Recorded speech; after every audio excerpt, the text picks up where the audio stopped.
Hey, what's going on there, folks? Good evening.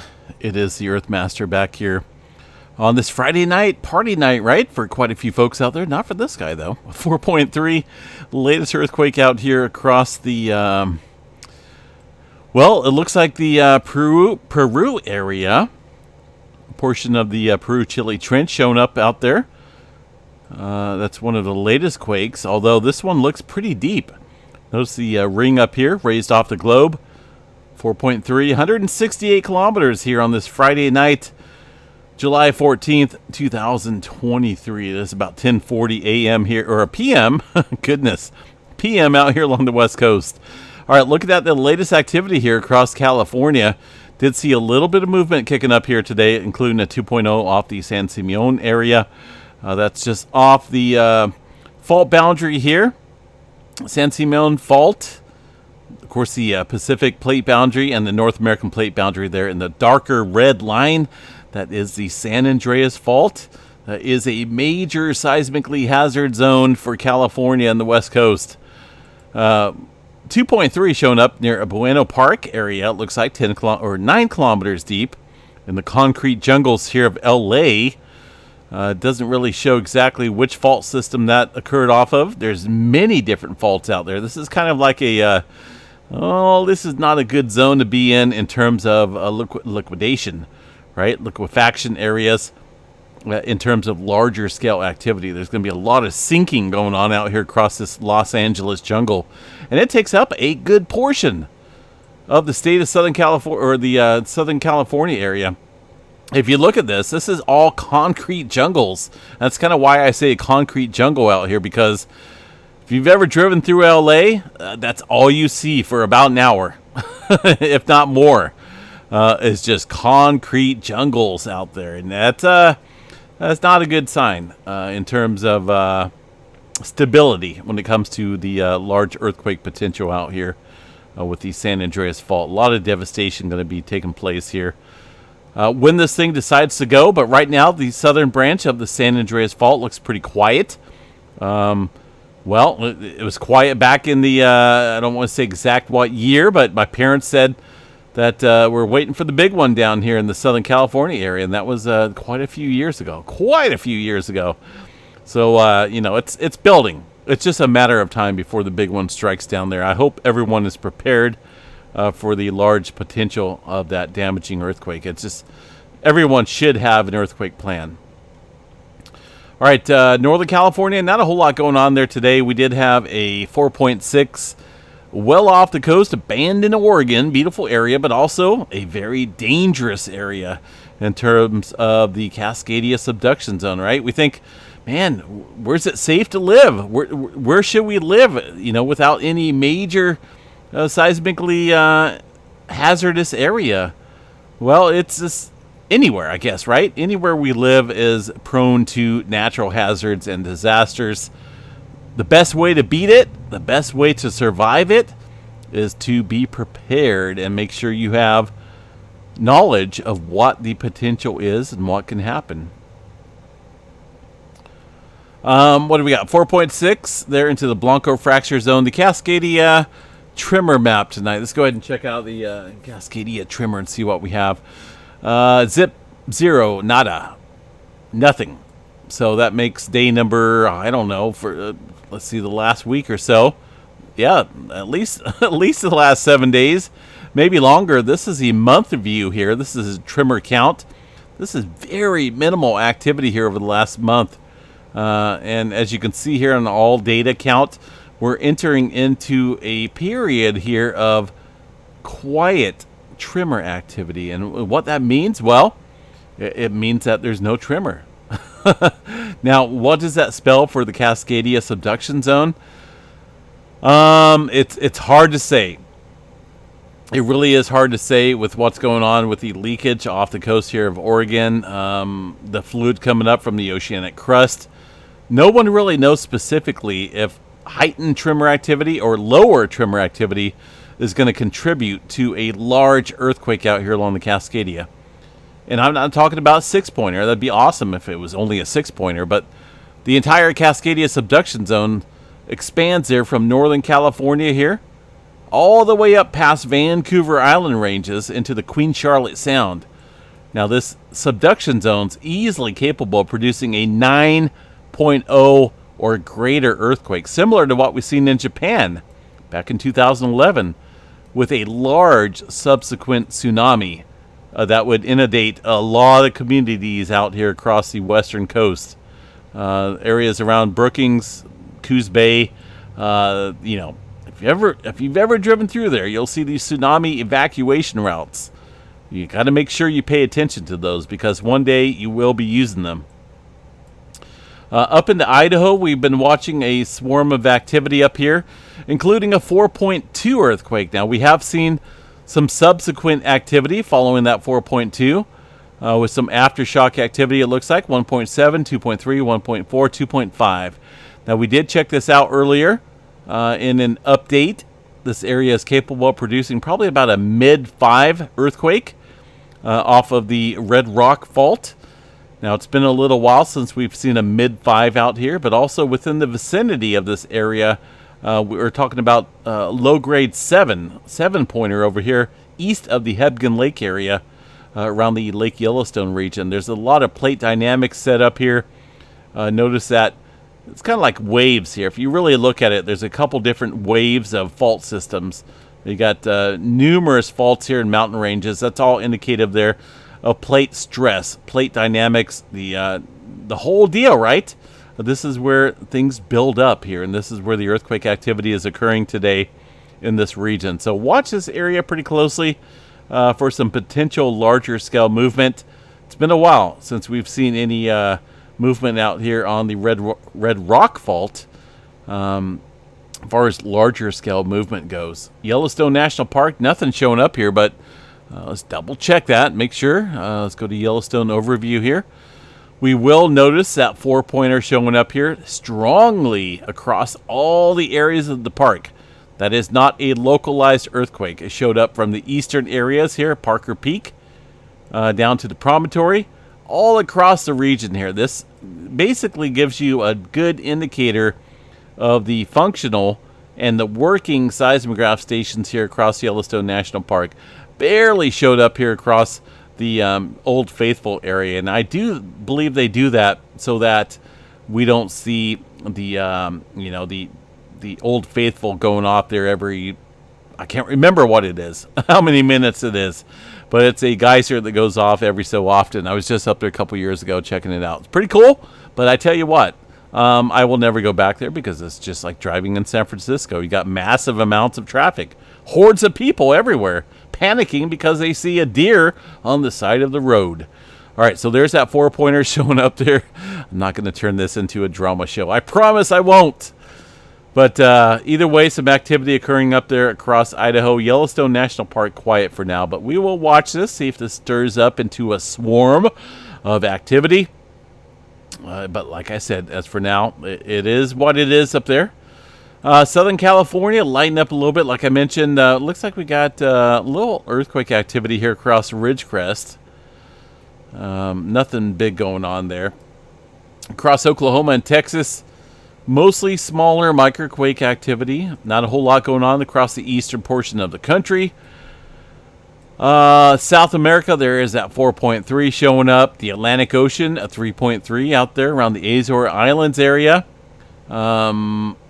The Mediterranean area is a little concerning because this has been awfully quiet in terms of any type of activity. This is the last 24 hours, but it's only a handful of movement out there across the area from Turkey westward across the Mediterranean. So watch this region. It could be building in a couple areas for some larger scale movement. One earthquake out here in India. It's going to be a 3.6 showing up out there. Looks like central India, at least on the earthquake 3D globe here. The Java Trench region, mostly some older, smaller earthquake activity from last night and this morning. A cluster of movement, obviously, across the Philippines and New Guinea area, while the western edge here of the Pacific Ring of Fire remains quiet. Still waiting for some movement here across the New Zealand area between the Antarctica and the Australia plate here. We've been watching some movement bounce back and forth here with only minimal activity here across the plate boundary. Eventually, this has to catch up. We did see a 4.4 out there around Samoa. Let's see exactly where that's at. Northern edge of the Tonga Trench, 192 kilometers deep. New Zealand sits within the middle of these. There's not a whole lot of activity occurring in New Zealand currently. Let's double check this live, well, at least the recorded earthquake drums here with the respected stations there in the red circle. And as you can see, there's not a whole lot going on across the area of New Zealand. This is from last night. Nothing really. If you really think about it, over the last 14, 20 hours or so, there's nothing going on across New Zealand. And I think that has to do with the lack of the gradients out here across the western Pacific, southwestern edge of the Pacific Ring of Fire. Things are calm. Obviously, there is some earthquake activity out here across Indonesia, Philippines area. Very small earthquake activity, but it's come to a halt. And we're getting a lot of buildup here across the North American plate, Mexico, areas of South America. And that could be a telltale sign of something bigger, or at least a major swarm of moderate movement about ready to take place out here. One area that has not seen any major activity is across the Kuril-Kamchatka Trench. We'll watch that pretty closely. Down there in Mexico, obviously, we see that 6.3. There's been many more aftershocks. Many more, right? USGS, again, only showing a small percentage, and that's because that's the director. Whoever designed that USGS reporting system only wants to report 4.5 and above for this area. There's a lot more. Quite a few 4s, 3s, 2s, all occurring following that 6.3.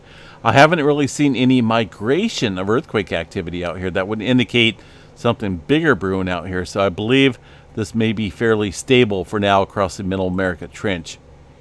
The Puerto Rico area, one earthquake a little bit closer here to the British Virgin Islands at 3.7. Just a couple hours or so ago, 6 kilometers deep. And South America is showing some heightened activity. You wouldn't notice it there on the USGS map unless you looked at the EMSC globe here. It shows a 4.3 there. Well north into probably the Peru area, but there's a handful of some smaller quakes in there as well. Quite a bit of swarming going on here across the South America region. Notice the teeter-totter effect in full swing here across the eastern Pacific. All right, space weather activity. Let's take a look here. I was going to say, let's take a gander. Let's take a gander at the space weather activity, solarham.net. This is one of my more preferred sites to monitor space weather activity.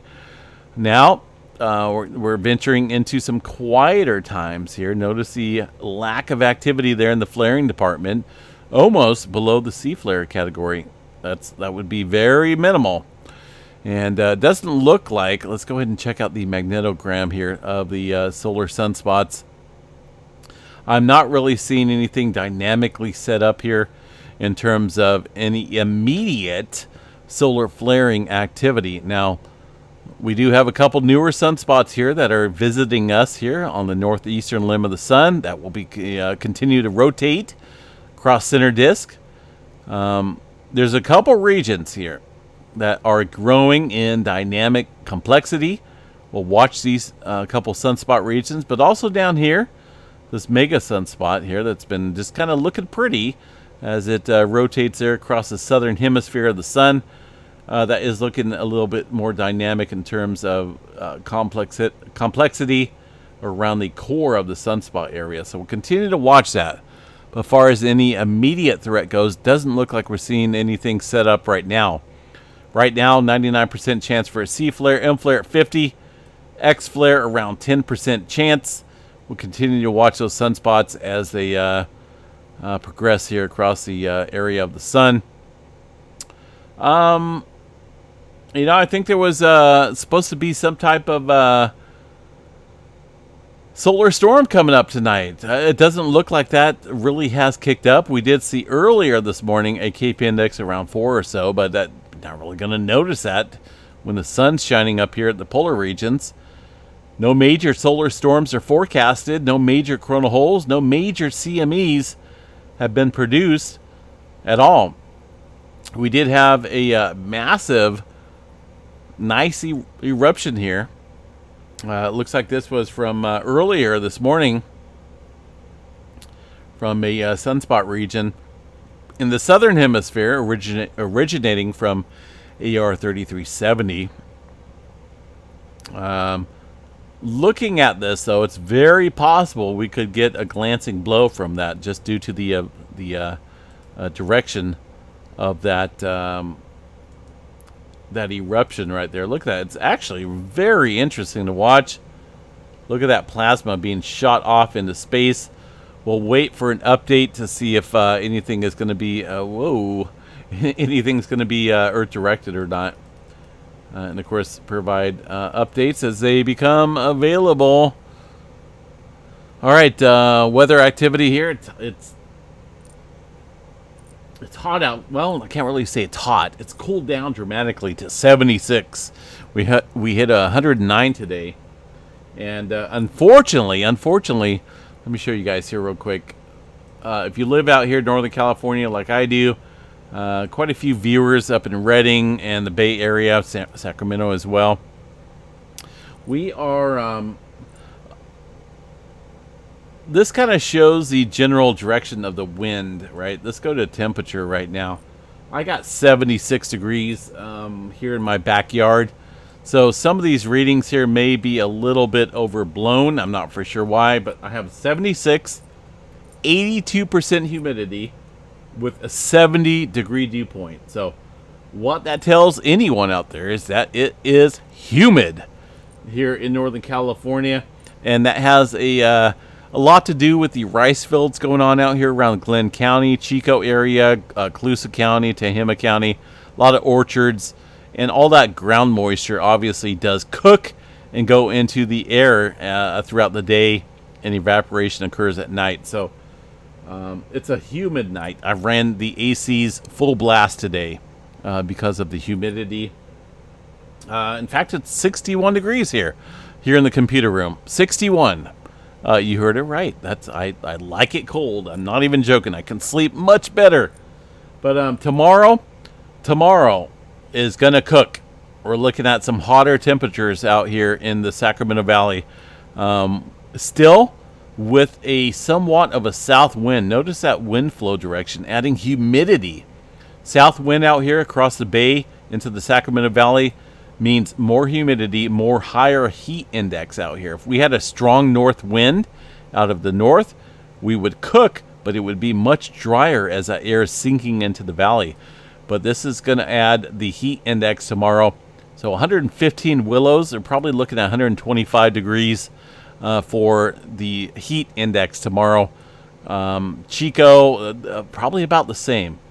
Now, Sunday is going to be our hottest peak day, it looks like, with 116 pretty much spread out all across the valley with no north wind. So we're looking at that south wind flow just continuing to apply this, quite frankly, nasty humidity out here. I mean, 70-degree dew point. It's not as bad as the south coast here of Texas. Don't get me wrong, but for California standards, this is not cool. This is pretty nasty. Monday, it's looking like things are going to cool down. If you want to call it a cool down, 109 degrees from 115. And literally throughout the next week or so, we're looking at temperatures well above 100. There's no cool down whatsoever. Let me show you guys this. It's unbelievable. But I kind of knew it was coming up. There's our high pressure system out here along the west coast. California centered. Good Lord. And that will continue to stick around with very minimal adjustment here across the west coast throughout the entire month of July. So if you're out here in California and the western United States, you can expect some high heat temperatures here for the remainder of July. After that, well, your guess is as good as mine is. The pattern looks very typical of a long, hot summer out here across the western U.S. And I don't like it. I really don't like it. I need to trade someone right now. If anyone wants to come out here and trade spots with me, let me know. Send me an email. Send me a plane ticket. Yeah, I'll meet you guys wherever it's cooler. All right. Tomorrow, folks. Tomorrow is our member drawing. All right? It's our member drawing. We're going up to the live stream. Hi, John. What's going on, Lilu? Timothy, thanks for checking in. Not for sure with the retracted message, but appreciate you guys being in here. So 13 new members since this live stream started here. I don't know exactly when it started. A couple days ago. But members, if you are a member here of this channel, you guys are automatically entered into our drawing tomorrow to win a $50 Visa, MasterCard, or some type of gift card, PayPal, whatever.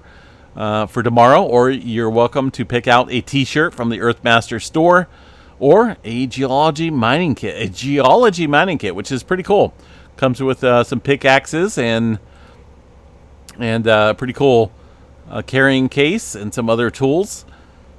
Tomorrow at I think I said 2 o'clock, right? 2 p.m. my time. So we're looking at 2, 3, 4, 5 p.m. Eastern time. And so on. But we'll be doing it live with Missy Mimis, as always. We'll be giving away the prizes tomorrow to a lucky winner out there. So make sure you guys get in on the member drawing. Hope everyone has a good night. And hope you guys are at least enjoying some cooler weather than I am. Because California right now is not... it's not something I want to live in. I'm not even joking. I get it. Texas gets hot. Oklahoma gets hot. But eventually, these folks end up with thunderstorms and, maybe a hurricane or two. But California, we could see this heat for easily throughout July and August, extending into September. And to me, that's not cool. I don't like that one bit.